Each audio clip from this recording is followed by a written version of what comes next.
Dzień dobry legioniści! Europejskie puchary i Legia Warszawa to historia, która nie ma końca. Jej kolejny, tegoroczny rozdział zaczęliśmy wyśmienicie od wygranej z Aston Villą w Warszawie, ale to dopiero początek. Przed nami pierwszy mecz wyjazdowy w fazie grupowej Ligi Konferencji, zatem zapraszam Was na kulisy meczu z AZ Alkmaar. Hola amigo, hello Jürgen. How are you before flight? Good. You? Have you ever been in Holland, in the Netherlands? First time. First time. Are you excited? Yeah. How you feel before game also? What? How you feel before game? Very good. Excited to start the game.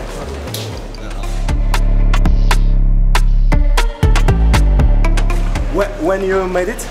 Yesterday night. I was bored. But you can't be bored. I saw that your family grown up with Yeah. a puppy. Yeah, so I had a third dog now. So it's a little bit, it's already good, I need to say, you know. So What is his name and what is his breed? it's, his name is Baloo and the breed is like mini American Shepherd. And how he's behaving? Very nice. He's a little bit scared because, you know, he need to adapt, but we will become a family.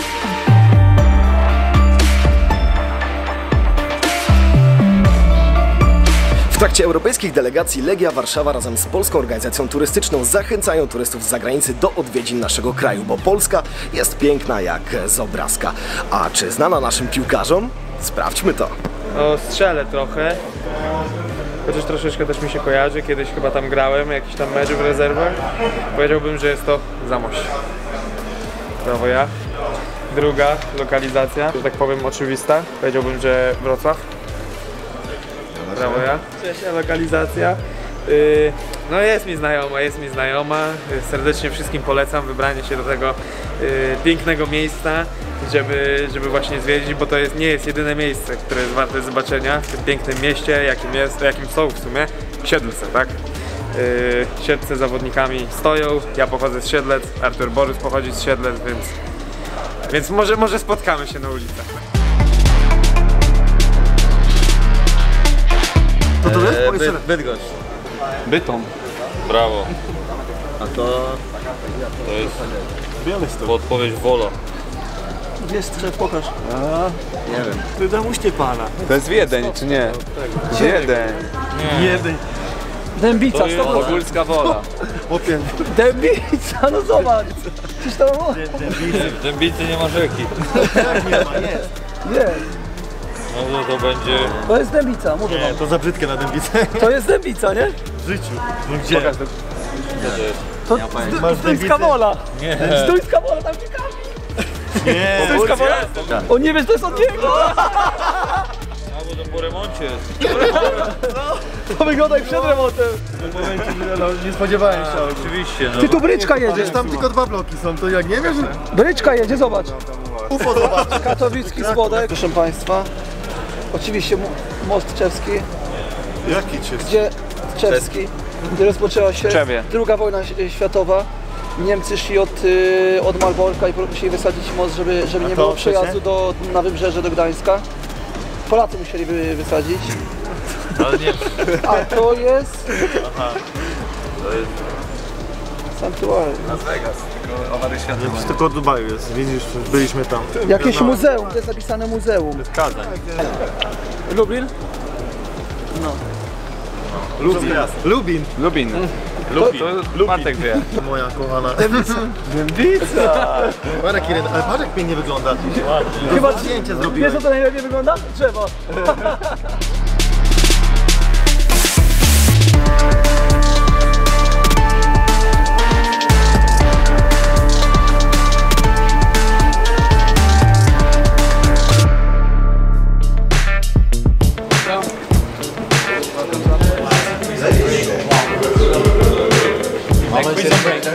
Legioniści policjanci dotarli na miejsce, a może raczej do niego trafili, bo Hotel Fallon jest miejscem naprawdę osobliwym. Od końca XIX wieku do 2013 roku mieściło się tu więzienie o zaostrzonym rygorze i było to jedno z najpilniej strzeżonych miejsc w całym kraju. Po 2013 roku więzienie zmieniło się w studio filmowe, a od paru lat funkcjonuje już jako Hotel Fallon. I'm Michael Schofield. It's the time to go out of the place.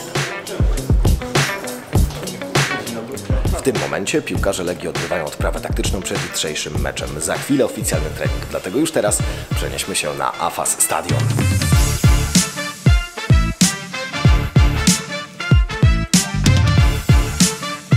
Tak wygląda stadion w Alkmaar. A co łączy go z naszym stadionem? Ciekawostka, w meczach otwarcia obu obiektów rywalem gospodarzy był Arsenal i też w obu przypadkach to kanonierzy byli górą. A co czeka nas tu jutro? O tym więcej Piotr Domagała z Viaplay. Nie będzie takiej atmosfery z pewnością jak w Warszawie, gdzie to było jedno z lepszych doświadczeń ostatnich lat, a miałem okazję na kilku stadionach w ostatnich latach bywać, ale jestem przekonany, że też to będzie super doping i to będzie na pewno duża wartość dodana dla gospodarzy.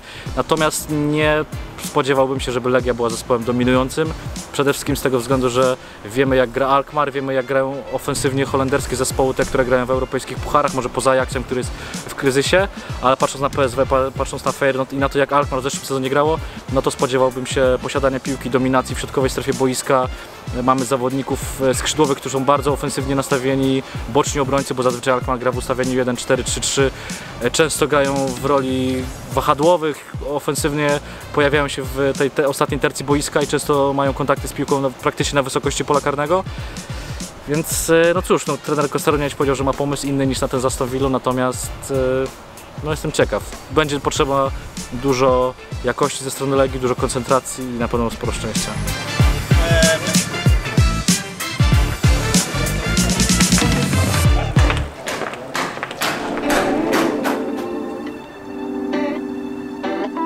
Dzień dobry w dzień meczowy. Na jego początek odwiedźmy w pokoju Steve'a i Gilla. I played in Belgium, which is like kind of similar football, you know. They like to play football, you know, from behind, from the goalkeeper. But actually, I think I even played, you know, here with one of my Belgium team. We played here against Alkmaar. I think it was like under 17 or under 19, but I don't remember really well. But for sure, we came here. So yeah, now it's a different moment. Now with the first team in the European games. So we saw there yesterday in the video analysis.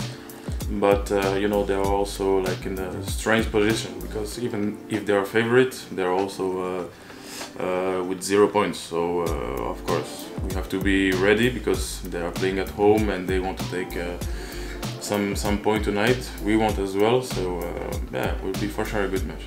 Josue and Yuri, tell me to ask you why you are a sleepy boy. Oh, I like to sleep. I like to rest. And I think sometimes my face looks like I'm tired or something like that, but I'm not like this guy. I'm an energy guy with a very good energy, like to play, like to be with friends. So I can say I'm a sleepy guy, but I'm not a sleepy guy. Looks like, but it's not true.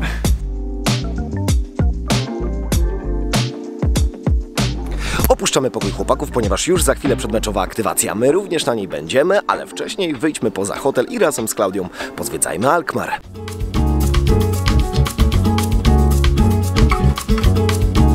Alkmaar, niewielkie holenderskie miasteczko położone na północ od Amsterdamu. Malownicza starówka, kilka kanałów, trochę historii, o której zaraz Wam opowiem. Byliśmy częścią delegacji klubowej do Alkmaar. Przed meczem w parę osób zrobiliśmy sobie krótki spacer po mieście. W momencie, kiedy znaleźliśmy się w okolicy dworca, złapała nas policja przez to, że tak naprawdę jedyne co to mówiliśmy po polsku. Kiedy nas zatrzymali, zabrali nam wszystkim dowody osobiste. Niektórym osobom robili zdjęcia tych dowodów osobistych, nie słuchali żadnej argumentacji i pytań, dlaczego w ogóle jesteśmy zatrzymani. Byli bardzo nieprzyjemni, tak jak mówię, nie słuchali żadnego absolutnie argumentu. No, hasłem UEFA jest respekt, tutaj szanowani w żaden sposób tak naprawdę nie byliśmy, bo nie było w ogóle rozmowy na żaden temat. Byliśmy zatrzymani tak naprawdę bez żadnego powodu, jedynym powodem było to, żeby mówiliśmy po polsku. Chcieli nas wywieźć do Hagi autobusami, tak jak resztę kibiców na odbiór biletów. Nie przemawiały do nich, tak jak mówię, żadne argumenty za tym, że my jesteśmy delegacją klubową. Sytuacja bardzo nieprzyjemna, bardzo dziwna przede wszystkim też i niezrozumiała, że zatrzymuje się osoby tylko i wyłącznie na podstawie tego, że mówią po polsku bądź identyfikują się w jakiś sposób, który może ich nakierowywać na to, że Polakami by byli.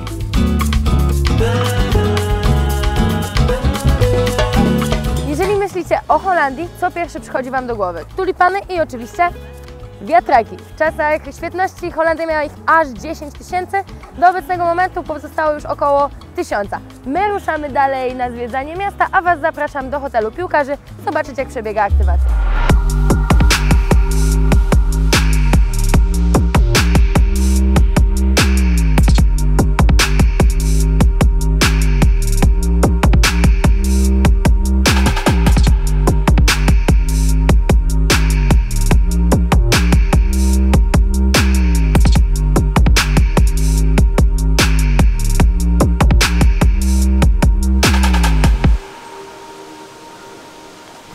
I jesteśmy po aktywacji. Teraz piłkarze koncentrują się przed spotkaniem, czeka ich jeszcze meeting taktyczny, natomiast my, korzystając z ostatnich godzin w Alkmaar, wyjdźmy ponownie na miasto. Say cheese, say Alkmaar. Alkmaar jest znany przede wszystkim z targu serowego, który odbywa się na placu, na którym właśnie się znajdujemy. Za mną budynek Wagi, czyli jeden z najsłynniejszych budynków w całym mieście. To tutaj podczas obchodów targu serowego ważone są kręgi serowe, które później są sprzedawane. Cały pokaz komentowany jest w kilku językach. Mimo tego ciężko zrozumieć, co dzieje się w tym momencie na placu, bo wygląda to mocno chaotycznie. Do turystów podchodzą panowie, sędziowie i częstują ich kawałkami ważonego i ocenianego sera. Wybraliśmy się razem z delegacją Legii do Alkmaar, korzystając z okazji, że do Amsterdamu było 25 minut pociągiem. Skorzystaliśmy z okazji i pojechaliśmy w 7 zwiedzić miasto. Wracając zobaczyliśmy, że w Alkmaar na dworcu jest dość dużo policji. Trochę się tego obawialiśmy. Jak mijaliśmy policję, jeden z kolegów odezwał się do naszego wolontariusza w języku polskim. Został wyciągnięty z naszej 7 z tłumu. Policjanci weszli z dość dużym impetem, nie przejmowali się, że jesteśmy koło nich z koleżankami. Część z nas wyszła z dworca. Ja z koleżanką zostałam, bo nie wiedziałam, jak dalej się rozwinie sytuacja. Zresztą nie wyobrażałam sobie, żeby zostawić kolegę z zespołu i wolontariusza, bo obawiałam się, że sobie sami nie poradzą. Zapytaliśmy o powód zatrzymania. Nie dostawaliśmy przez pierwsze kilka, może do 10 minut żadnego feedbacku od policjantów. Oprócz tego, że dopytywali się, jaki jest stopień znajomości między nami, kim jesteśmy. Przez 20 minut tłumaczyłam cały czas to samo, na spokojnie, że jesteśmy pracownikami klubu, że przylecieliśmy w środę, a nie we czwartek razem z kibicami, że skorzystaliśmy z okazji, pojechaliśmy sobie na wycieczkę, że mogą sprawdzić w naszym hotelu, czy mamy tam zameldowanie. Dawaliśmy im naprawdę masę rozwiązań, żeby nas puścili. Nie docierały do nich żadne argumenty. Nasi koledzy byli cały czas przez chyba 5 czy 6 z nich przetrzymywani kilka metrów od nas. Zaczęli nas straszyć, że pojedziemy do Hagi, bo tam wszyscy Polacy dzisiaj powinni się znaleźć. W końcu po jakichś 20 minutach trafiłam chyba argumentami do policjanta. Policjant jasno powiedział, że Polacy nie mają wstępu do tego miasta. Nie mówił o kibicach, mówił o wszystkich Polakach. Więc jeszcze raz na spokojnie próbowałam mu wytłumaczyć, kim jesteśmy. I w końcu chyba jakieś argumenty do niego doszły, bo prosił o okazanie biletów na pociąg, które kupiliśmy w 2 strony i tylko i wyłącznie to nas uratowało. Na biletach była wyryta godzina, że z Alkmaar do Amsterdamu ruszyliśmy po godzinie 10. Prosił, żebym wyciągnęła z tłumu zatrzymanych 2 kolegów. Musiałam się zgodzić na zeskanowanie i zrobienie zdjęć swoich dokumentów. Zresztą wszystkich nas wylegitymowali, ale tylko 2 osoby z nas zatrzymali do pokazania i do zrobienia zdjęć. Wyszliśmy z dworca, udało nam się bezpiecznie dotrzeć do hotelu. Na miejscu zgłosiłem to do naszej dyrektor do spraw bezpieczeństwa. Już mieliśmy informację od dziennikarzy, że Polacy są wyciągani tylko za używanie języka polskiego z hotelów w Alkmaar. Też do nich trafiał ten feedback, że Polacy nie są tego dnia akurat mile widziani, co podobno zgłosiła burmistrz i wszyscy powinni się do tego zastosować. Sławę Alkmaar przyniósł rok 1573, kiedy to udało odeprzeć się atak wrogów, Hiszpanów, podczas wojny 80-letniej. Był to przełomowy moment całej wojny holendersko-hiszpańskiej, wojny o niepodległość. Stąd wzięło się słynne powiedzenie w całej Holandii: zwycięstwo zaczyna się w Alkmaar. My nasze zwycięstwo zaczęliśmy z Aston Villą. Przenosimy się na stadion.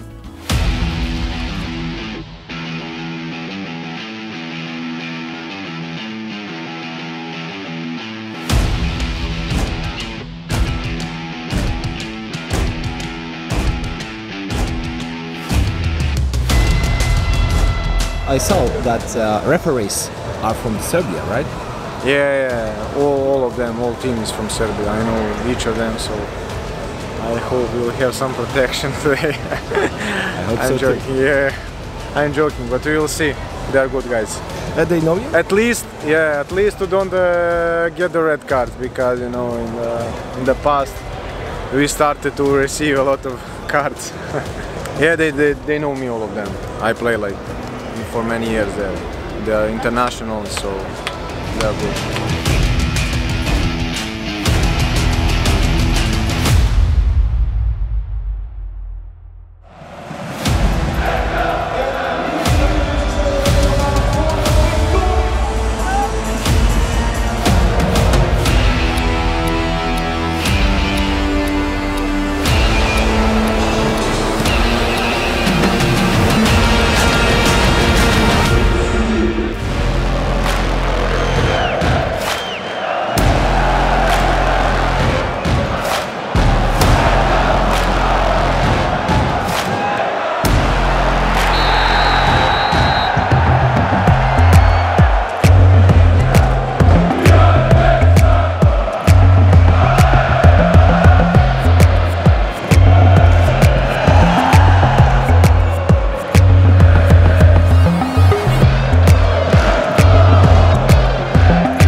Niedosyt. Tak jednym słowem można opisać uczucia towarzyszące nam po przegranej z AZ 0-1. Jesteśmy w hotelu drużyny. Jest godzina 2 w nocy. Normalnie o tej porze zawodnicy, jak i sztab powinni spać w swoich pokojach. Hotel jednak nie milknie i raczej szybko nie zaśnie, bo jak tu zasnąć po tym, co wydarzyło się po zakończeniu spotkania. Była to sytuacja bezprecedensowa i absolutnie wymagająca naszego komentarza.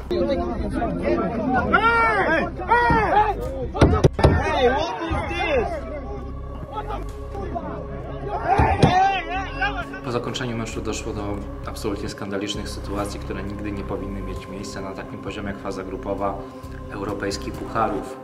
Około godziny po meczu drużyna i sztab szkoleniowy chcieli udać się do swojego autokaru. Mieliśmy zaplanowany bardzo szybki powrót, chcieliśmy jak najszybciej pojawić się w hotelu, zjeść kolację, już przygotowywać się do jutrzejszego odlotu, natomiast zostało nam to uniemożliwione. Tym bardziej jesteśmy zszokowani, już nie wiem jakiego innego słowa użyć, tym co nas spotkało, ponieważ jesteśmy kompletnie niewinni tej sytuacji. Ona nie wymagała absolutnie niczego, jakichkolwiek rozwiązań siłowych. Spotkała nas agresja fizyczna ze strony służb ochrony i policji.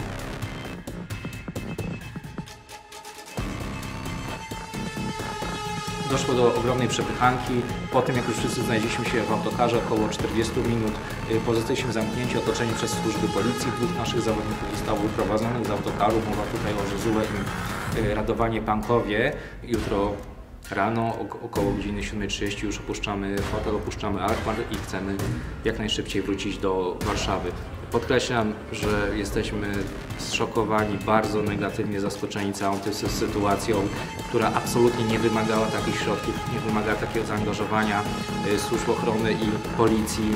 To były wydarzenia niebywałe, które nigdy nie powinny mieć miejsca, nie tylko w rozgrywkach europejskich, ale na żadnym innym szczeblu. Spotkała nas agresja fizyczna ze strony służb ochrony i policji, które zaatakowały zespół, sztab i delegację klubu, a to one powinny zapewniać nam bezpieczeństwo.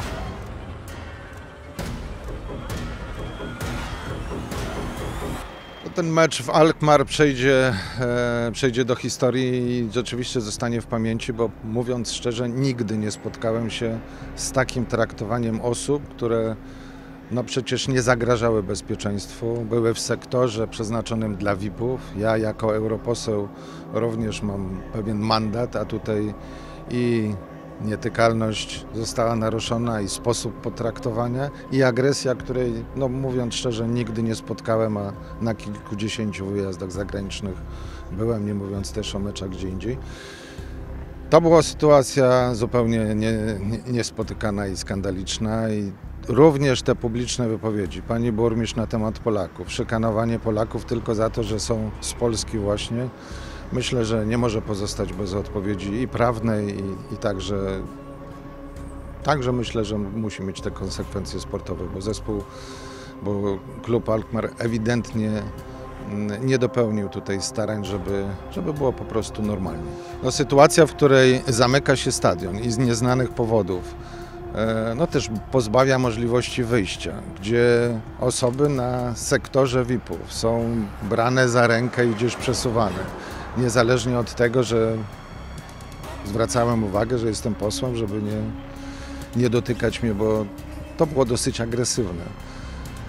Zamknięcie bez żadnego wytłumaczenia drzwi, a później dzięki życzliwej osoby opuszczenie stadionu przez jakieś magazyny i kuchnię. Absurdalna sytuacja, kiedy nie było żadnego zagrożenia i żadnego powodu do tego, żeby tak nas traktować. To jest sytuacja skandaliczna.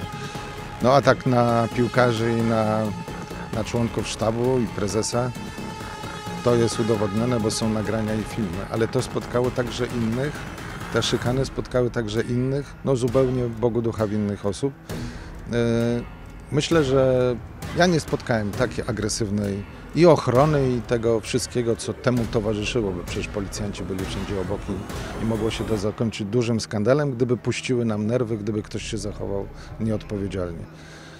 Myślę, że pani burmistrz, która stworzyła taki nastrój dyskryminacji Polaków, też się przysłużyła do tego, że tą atmosferę niechęci było czuć. I was invited by the board of Legia for the match in Alkmaar, Netherlands, and it was very hard for me to see as a German the kind of discrimination which was very offended for the Polish members of the delegation and so on. From the structure, there was even one day before in the city of Alkmaar, there was a lot of controls, and Polish-speaking people were urged to leave the road, and it was a very unpleasant situation, because me as a German language, nobody nerved or touched me. And in general, it was strange, let me say like this. During the match, we went to the match, we were in the lounge, and it was everything normal. The fans of Legia behaved friendly, good. They were even louder than Alkmaar fans. Unfortunately, we lost. So, and after the match, without any reasons, there were the lounge closed only for the Legia delegation. All Netherlands and all other persons could go pretty normal outside. I have looked then in front of the field, in front of the stadium. There was all these parking lots. There was nothing to see, no police, of course, standing for the traffic point, but nothing special. Nevertheless, it was said that we cannot go out from the lounge, and we were locked there, I would say, 1.5 hours. Me as a German, I could go out, no problem. So this was as well, in my opinion, not offset, but yeah, discrimination of the Polish people who are speaking Polish language, because me, even if I was part of the delegation, but with a normal German language, I could go out without any problem. So this altogether, it was strange, and I was not feeling very comfortable with this. And I said later to the guys, when this would happen to Bayern München, which is comparable to Legia, this would be, everything would be out of bounds. And shame on Alkmaar and the police there, I would say. Moje imię jest Rick Royens, ja jestem sam Holendrem i byłem na wyjeździe do mecz w AZ-cie, w Alkmaar. I sytuacja w tym była tak, że ludzie nie wiedzieli o to, że ja jestem Holendrem, i bardzo obserwowałem taką DD mówili o Polacy, że to są taki Polacy, którzy są traktowane tak jak niby robotników. I od początku, jak my tam byliśmy w miasto, to był cały czas już taki rodzaj stresu, to był wyczuć, że kibice byli wysłane do Den Haag, nie mogły być w miasto. Ogólnie to jest sytuacja taka, że jak ja to obserwowałem, ten trójkąt, kto w Holandii działał, że to jest burmistrz, komenda, policja i stadionu, bo szef ochrona, że bezpieczeństwo, to był pierwszy jego międzynarodowy mecz i cały czas to był bardzo czuć, że tam był wiele stres. I oprócz deeskalacji, ten ich podejście eskalowało wszystko. I to był chyba największy problem, że oprócz próbować to zrobić bardzo wygodne i z ugodą między sobą, tam był, ja się nawet poczułem taką rodzaj dyskryminacja. Jak ja potem, jak ja byłem w busie i widziałem, że to wszystko się wydarzyło i pytałem, trochę na żart powiedziałem, chłopaki, no robił mi wstyd, bo ja jestem Holender i teraz będę to słyszał następne 2 lata, jak Holendrzy tutaj organizują mecz, to od razu był do mnie taka rodzaj agresja, że ja nie rozumiem, co tu się dzieje, to jest nasz pierwszy międzynarodowy mecz, nowy szef ochrona. I to był, tak jak ja mówię, to było naprawdę czuć, tam był scenariusz ustawiony od początku, że duży, no nazywamy to agresji, tak? Że to mogło być naprawdę normalne, spokojnie być załatwione. Moim zdaniem w ogóle bez potrzeb byliśmy trzymane w garderobie i też w stadionie. Nie było żadnego zagrożenia, nie było żadnej racji w stadionie. Mecz, że naprawdę bardzo spokojnie no, kibice bardzo spokojnie wychowali. Ma owszem, jak my tam już dojechaliśmy do stadionu, tam był już od razu dużo psów, duży taki szturmowa policja. Tak jak ja mówię, no, ogólnie jak ja obserwuję, co w Holandii się dzieje z kibiców, że też nazywamy to przeciwników, całą sytuację, co było po pandemii, tam ogólnie jest bardzo dużo eskalacji, bo moim zdaniem ich podejście nie jest szukanie na rozwiązanie, na deeskalację, tylko robią wszystko to, że to eskalują. Ja się naprawdę wstydzę w formie, jak ja muszę czuć, jak Hollis, jak Polak. I najgorsze było to, że ja słyszałem, że oni o nas mówią i to było naprawdę niemiłe i niefajne.